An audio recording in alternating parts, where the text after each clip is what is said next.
Good evening and welcome to News Tonight on Rajya Sabha TV. I'm Ashwarya with you. All the day's big stories coming up ahead. Let us start with the headlines. Congress and NCP unable to understand popular mood, misguiding people with false propaganda, says Prime Minister Modi in Satara. Praises BJP government for taking courageous decisions in national interest. Campaigning in full swing with the senior opposition leaders also addressing rallies in Maharashtra.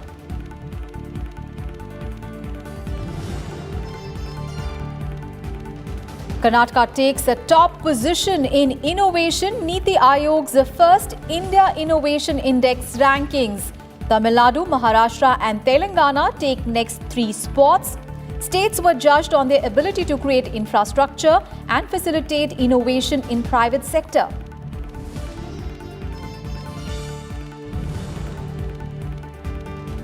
From parliament to local level, India has taken many steps to strengthen public participation in democracy, says MP Kanimori in her address at the Interparliamentary Union session in Belgrade. Rajya Sabha General Secretary Desh Deepak Verma emphasizes significance of public opinion in law-making in a democracy.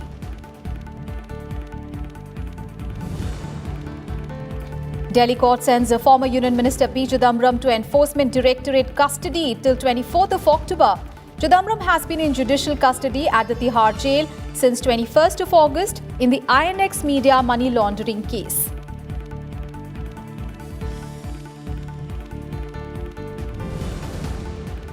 And Bangladeshi Prime Minister Sheikh Hasina announces decision to restore rail links between India and Bangladesh that were closed after 1965 war, says it will help strengthen communication and improve contacts.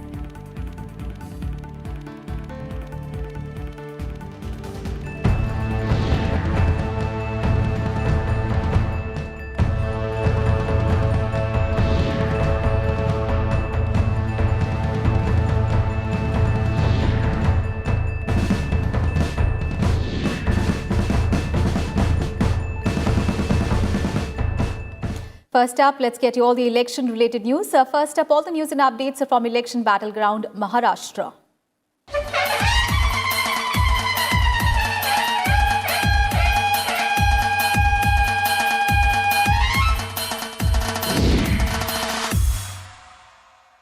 Prime Minister Nirav Modi continued his campaign in Maharashtra on Thursday, and he once again launched an attack on the opposition parties as he stressed on the BJP's government's rule in the state. He addressed rallies in Beed, in Satara and in Pune.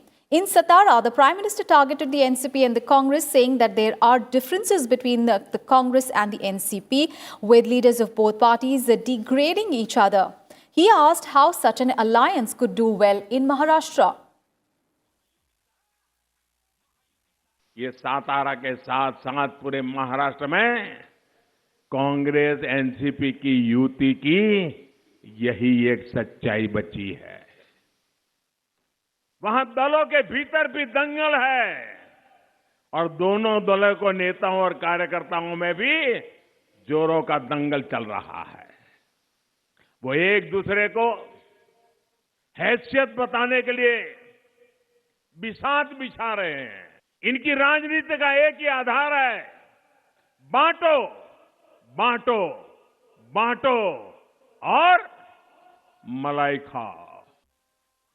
And on the issue of development and farmers, the Prime Minister listed out the achievements of the governments of the centre and the state. He said that during the 90s, the NDA government in the state had initiated several schemes for farmers, but all of them were put on the back burner when the government changed.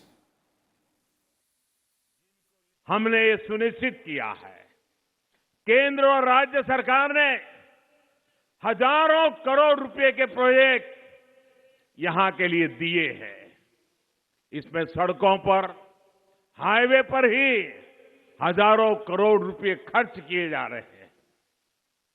Karad Guhagar की 4 laning का काम हो या सातारा कागल की 6 laning का काम, ऐसे अनेक प्रकल्प पर आज काम चल रहा है. The Prime Minister also said that the nation's defense and nationalism are among the government's top priorities. Shivaji Maharaj के संस्कारों के अनुसार ही काम करने का पूरा प्रयास किया है। राष्ट्र रक्षा और राष्ट्रवाद को हमने प्राथमिकता दी है। भारत भूमि पर बुरी नजर रखने वालों को मुंह तोड़ जवाब दिया जाएगा। And former Prime Minister and Congress leader Manmohan Singh addressed the media in Mumbai on Thursday and reacting to the BJP's attack on the party over the abrogation of Article 370 in Jammu and Kashmir. Manmohan Singh pointed out that the Congress party voted in favor of the abrogation of Article 370 but opposed the way in which it was implemented. Congress party जब ये bill parliament के सामने आया तो article 370 के ऊपर जो बातचीत हुई, कांग्रेस पार्टी ने इसके हक में वोट दिया, इसके खिलाफ वोट नहीं दिया।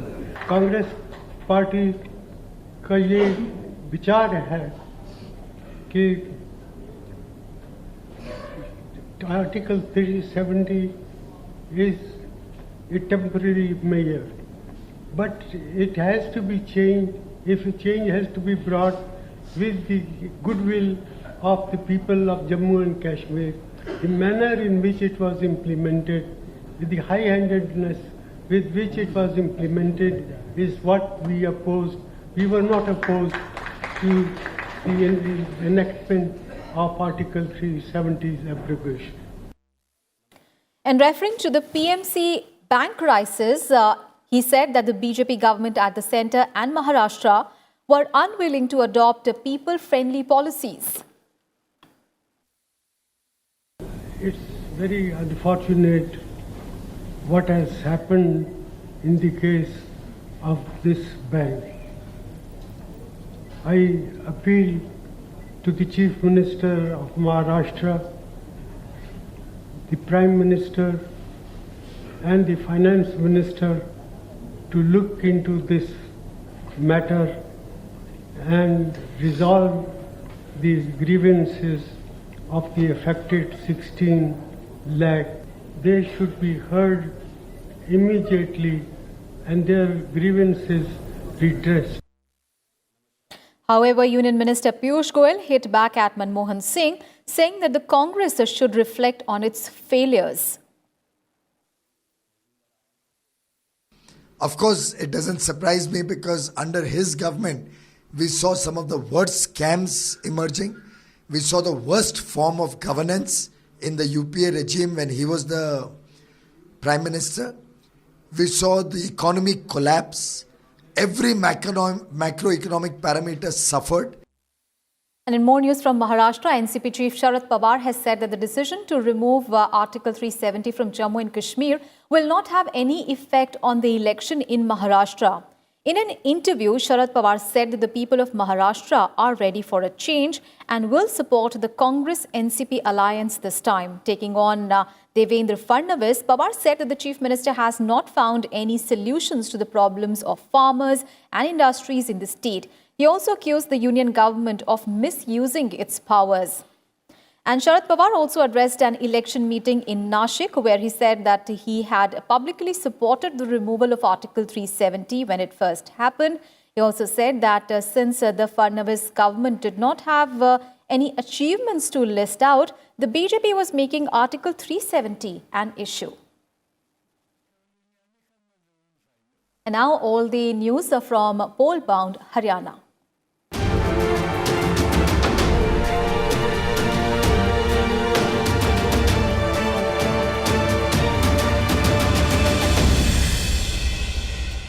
Defence Minister Rajnath Singh targeted the Congress party during his campaign rally in Haryana's Bhiwani on Thursday. He said that the Congress seems completely divided after the removal of Article 370 from Jammu and Kashmir. He also claimed that the entire opposition has been shattered in Haryana. उस समय भी हम लोगों ने वादा किया था, बहुमत मिलेगा, स्पष्ट बहुमत मिलेगा तो हम धारा 370 समाप्त करेंगे। जो ही बहुमत हम लोगों को मिला, धारा 370 हम लोगों ने समाप्त कर दिया। अब उसको लेकर भी हंगामा। लेकिन आपने देखा कि सारी राजनीतिक पार्टियां सब खंड खंड हो गई हैं धारा 370 के नाम पर। कांग्रेस में भी विभाजन हो गया है, जितने भी विरोधी पार्टियां सब में विभाजन हो गया है, यहां के लोकदल में भी विभाजन हो गया है। Meanwhile, a debutant Jananayak Janata Party released its election manifesto for the Haryana elections on Thursday. And in the manifesto, the party has made several promises to the youth of the state. It says that if voted to power, 75% of the jobs in the state will be given to the youth of Haryana. The party has also announced a monthly allowance of 11,000 rupees for the unemployed youth.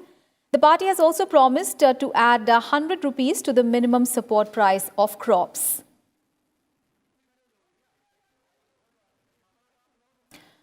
And election campaign is on in full swing in Haryana, with all the political parties reaching out to the public on national and local issues. And the issue of Satluj-Yamuna link canal is also back in the news as the political parties are trying to cash in on this particular issue. Here are all the details. As the electoral atmosphere heats up in Haryana, decades-old electoral issues are being raised. The Satluj-Yamuna link canal controversy over the sharing of water of the two rivers that has been going on between Haryana and Punjab for years is just one of them. Despite a Supreme Court ruling in favour of Haryana, the state is yet to get its share of water from Punjab. However, Prime Minister Nirav Modi's recent remarks on the issue have raised the hopes of the people of the state. Hindustan के किसानों के हक का पानी, हरियाणा के किसानों के हक का पानी 70 साल तक पाकिस्तान जाता रहा। ये मोदी पानी को रोकेगा, आपके घर तक लाएगा। Opposition parties too have been bringing up the SYL issue during campaiggning. जितने भी फार्मर्स हैं गांव में सिंचाई का पानी की बहुत दिक्कत थी। हाँ जी, इसी इलाके में कालका पंचकुला डिस्ट्रिक्ट की बात कर रहा हूँ मैं, इसमें पंचकुला भी आता है। 20-20, 25-25 लाख रुपए उसमें लगता है एक ट्यूबवेल में, वो हमने बनाया है। Even as political parties use the SYL issue to garner political mileage, experts believe it is important for the state. पानी पंजाब से आता है, पंजाब को क्या पूरा मिल रहा है जितना उसका शेयर है? क्या वो हरियाणा को पूरा भेज पाते हैं या नहीं भेज पाएंगे? और भेजेंगे तो कहां से भेजेंगे? ये सारी समस्या जब सारे राजनीतिज्ञ अपनी पॉलिटिक्स से ऊपर उठ के एक टेबल पर बैठेंगे, बात करेंगे तो समाधान निकलेगा। पानी के दूसरे सोर्सेज भी हैं, उधर से लेकर आए और पानी दें। Apart from the SYL canal issue, there are other issues too that are a bone of contention between Haryana and Punjab. These include a separate High Court for Haryana and demand for Haryana's stake in Chandigarh's Punjab University. Ravindra Singh Sharad report for Rajya Sabha TV.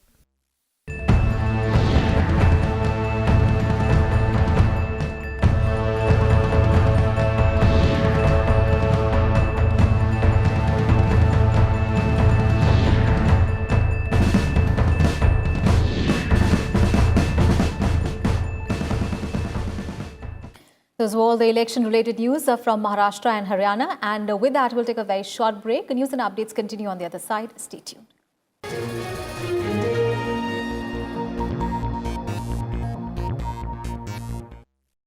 Watch The Big Picture with me, Vishal Dahiya, at 9:30 p.m. on Rajya Sabha TV.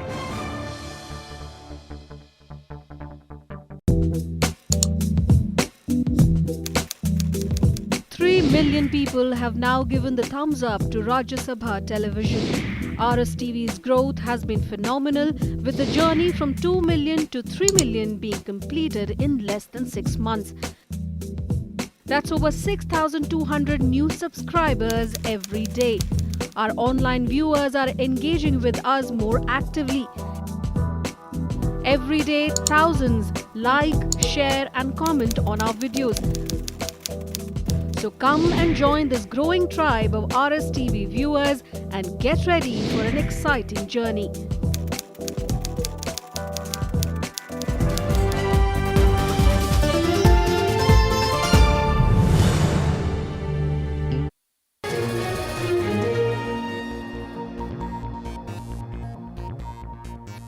President Ramnath Kovind began his week-long two-nation visit to the Philippines and Japan on Thursday.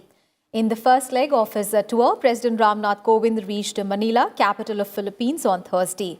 During the visit, he will meet Philippines President Rodrigo Duterte, and they will hold delegation-level talks to advance bilateral relations and cooperation between the two countries. He will also interact with the Indian diaspora here. President Kovind's visit to the Philippines marks the completion of 70 years of diplomatic relations between the two countries. And on International Day of Eradication of Poverty, Vice President M. Venkaiah Naidu has urged the people to take a pledge to eliminate social evils such as poverty and hunger, as well as inequalities. In a series of Twitter messages, Vice President Naidu said that poverty is the root cause for many problems like lack of education, poor sanitation, child labor, etc. He said that it is time for everyone, including individuals, communities, NGOs and governments, to work collectively towards eliminating poverty. He said that bringing people out of poverty and ensuring that all citizens lead a life of dignity is central to achieving inclusive growth. Meanwhile, poverty rate is on a decline in India. The World Bank said that in the last 15 years, India has achieved a 7+ growth rate. Ahead of the annual meeting with the International Monetary Fund, the World Bank said that India has enjoyed strong improvements in most human development outcomes. The World Bank also noted that India's growth is expected to continue and elimination of extreme poverty in the decade is within reach. On to the other top story that we are tracking this evening. Niti Aayog on Thursday launched the first ever India Innovation Index for this year. And Karnataka is ranked the top state in innovation, followed by Tamil Nadu, Maharashtra, Telangana and Haryana.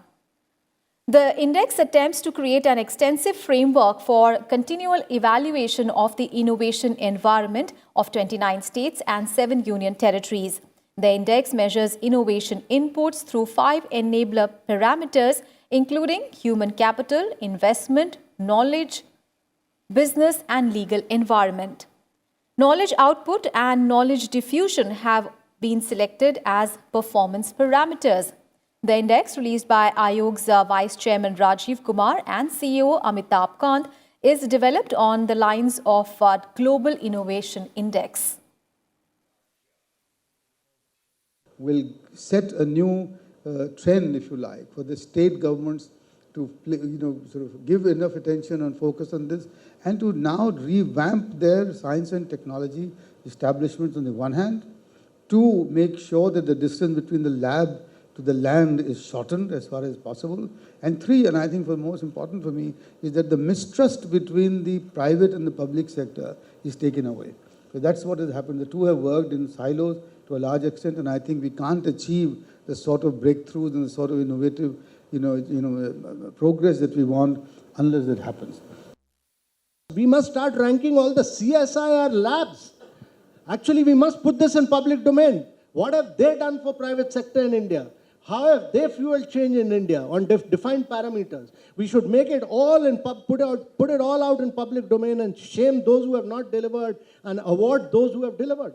That's the only way India will grow. Competitive strength will come out of putting all this in public domain. And a Delhi court on Thursday sent former Finance Minister P. Chidambaram for custodial interrogation by the Enforcement Directorate till 24th of October in the INX Media money laundering case.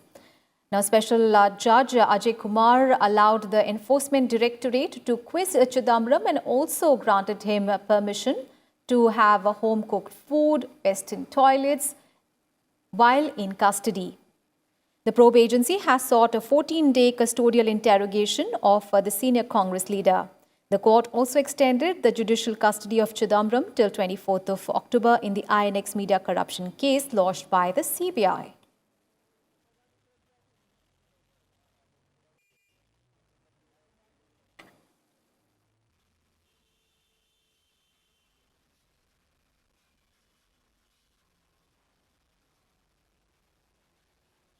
And fugitive diamond trader Nirav Modi was remanded to prison until 11th of November after he appeared via video link from his London jail for a regular remand hearing on Thursday.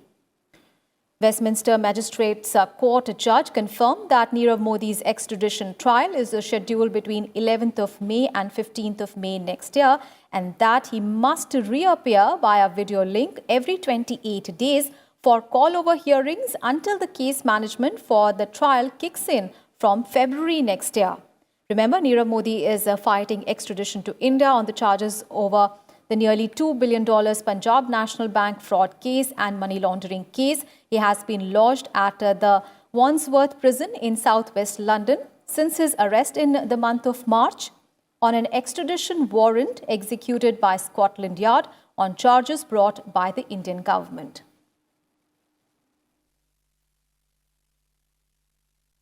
On to some other news, former Ranbaxy promoter Malvinder Singh and his brother Shivinder Singh were sent to 14-day judicial custody in the nearly 2,000 crore rupees fraud case. Both brothers will be lodged in Tihar jail. The other three accused, former Religare CMD Sunil Godwani and former senior executives Kavi Arora and Anil Saxena, have also been sent to judicial custody.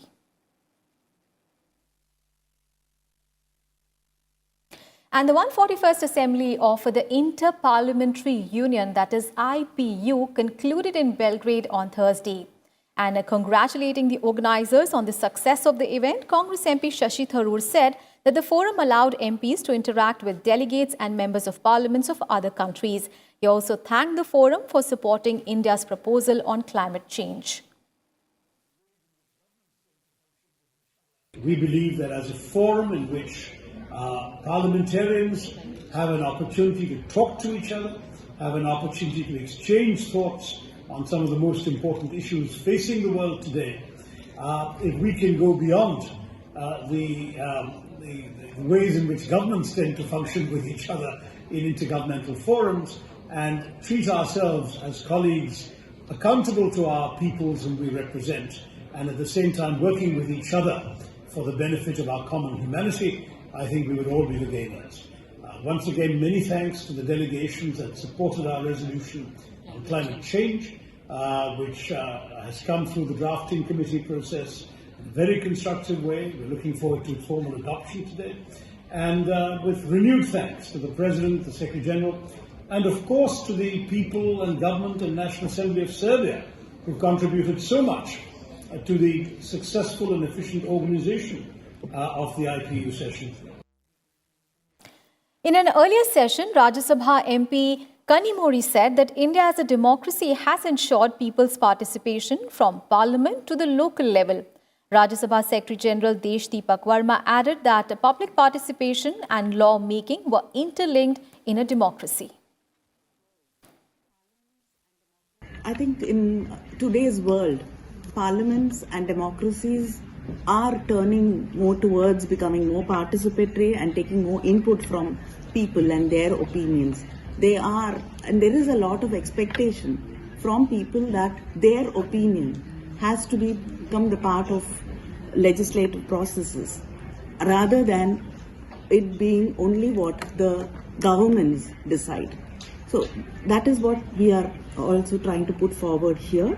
I think in India, we have achieved this to a large extent because we've emphasized on local administrations and people have been able to participate more in the administrative and the legislative process. I want to make just two brief points. The first point that I wish to make is that the second subject, which is regarding who makes the law, and the first is the democracy, the participative democracy. Can we think of clubbing the two topics? Because it could be that even though it could be a participatory system of taking the people's views and opinions and the stakeholders' views, but in actual lawmaking, that kind of a participation is not reflected. So to look into that aspect, if I would wish that when you are preparing the report, you would also reflect on that topic. this direct participation could not be the effective way of participation. It could be a very dumb participation if you are doing it through the internet, where you just say that whether it should be done or should not be done, unless you discuss the merits and demerits and ways to actually accomplish the result. That cannot be an intelligent participation. So it would be required that we have a participatory democracy. Now on to the other big story. Bangladesh will restore all rail routes with India that were closed after the 1965 war. The announcement was made by Bangladesh Prime Minister Sheikh Hasina, who said that the railway lines will develop communication between the two countries and also help Bangladesh Railways to earn profit. Remember, at present, there are 4 operational rail links between India and Bangladesh, and 2 more rail links are being revived to connect West Bengal and Assam with Bangladesh. India-UK maritime cooperation in the Indian Ocean. This was the theme of a roundtable discussion organized by the Vivekananda International Foundation Association with the International Institute of Strategic Studies, London, and British High Commission in New Delhi. The discussion was focused on the strategic significance of the Indian Ocean region for both India and the UK. The participants recognized the security challenges faced by both the nations, including the issue of piracy. They also discussed the responses to other challenges like climate change, territorial disputes, arms proliferation, smuggling, and limitations to free and open trade.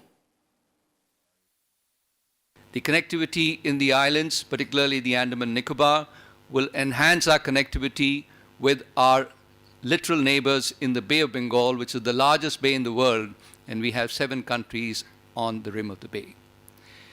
This activity of development in the islands will actually open up a host of opportunities for joint venture partnerships between India and United Kingdom to harness the blue economy. The other areas include deep sea fishing, offshore oil and gas exploration, deep seabed mining, as well as renewable sources of ocean energy, the tidal energy, wave energy, as well as ocean thermal energy conversion. On to the big international news. The UK and the European Union declared on Thursday that they have agreed a new Brexit deal for Britain's withdrawal from the European Union within the 31st of October deadline. British Prime Minister Boris Johnson hailed the agreement as a great new deal, while EU President Jean-Claude Juncker branded it a fair and balanced agreement. The EU President even recommended it for member countries to be ratified at an EU summit underway in Brussels this week and said that no more delay is necessary. Both leaders have urged their respective parliaments in the UK and EU to back the new deal, which is quite similar to the agreement struck by Johnson's predecessor, Theresa May. However, the new deal continues to hang in balance as it remains to be seen if Johnson would have the required numbers in Parliament to get it through. He is faced with an open revolt by the Northern Irish Democratic Unionistic Party, which otherwise supports his Conservative Party government in the Commons. And that's it in this edition of News Tonight. But before we end the bulletin, take a look at the latest version of Bajaj's iconic scooter that changed the way India commuted back in the 1990s. After 14 years, Bajaj's Chetak is making a comeback in the Indian market as an electric scooter. E-Chetak will be commercially launched in January 2020, and Pune and Bengaluru will be the first 2 cities where the scooter will be launched. So take a look at these visuals. Thanks for watching. Good night. ये ज़मीं ये आसमां, हाँ, ये ज़मीं ये आसमां, हमारा कल, हमारा आज, हमारा कल, हमारा आज, बुलंद भारत की बुलंद तस्वीर, हमारा बजाज, बुलंद भारत की बुलंद तस्वीर, हमारा बजाज।